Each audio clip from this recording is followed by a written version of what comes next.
민주당은 장외 여론전에 더욱더 힘을 쏟고 있는데요. 어제 이재명 대표가 광화문 현장 최고위에서 한 발언이 논란이 되고 있습니다. 최상목 권한대행이 마흔여 후보자를 임명하지 않은 것을 두고서 몸조심하라라는 표현을 썼어요. 어떻게 들으셨습니까?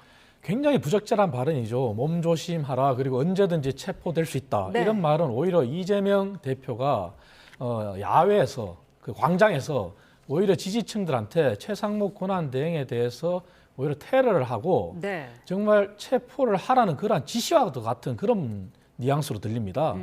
이재명 대표가 본인의 사법 리스크를 회피하려는 그러한 목적에서 지금까지 행동해온 것은 사실입니다. 그리고 그렇게 비춰진 것도 사실이고, 그래서 헌재를 압박하는 형태는 본인의 사법 리스크를 회피하기 위해서 그렇게 할 수는 있다고 하지만 네. 최상목 권한대행은 지금 대통령 권한대행입니다.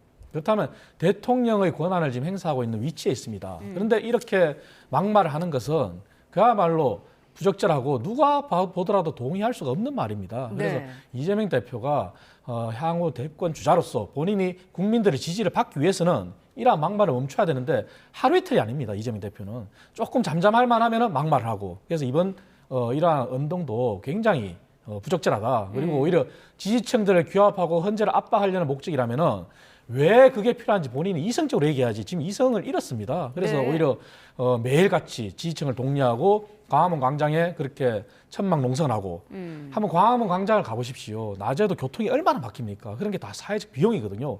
이러한 것들을 되돌아보지 않고 이렇게 막말을 쏟아내는 것은 오히려 지지층을 선동하고 대통령 권한대행을 압박하는 거기 때문에 굉장히 부적절하다. 네. 그렇게 보고 있습니다.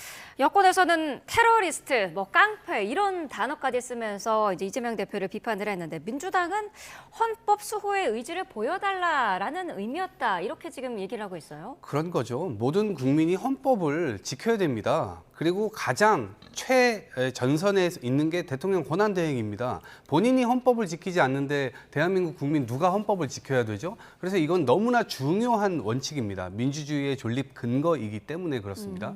그리고 최상목 이 대행의 경우는 본인이 30년간 공직을 하지 않았습니까?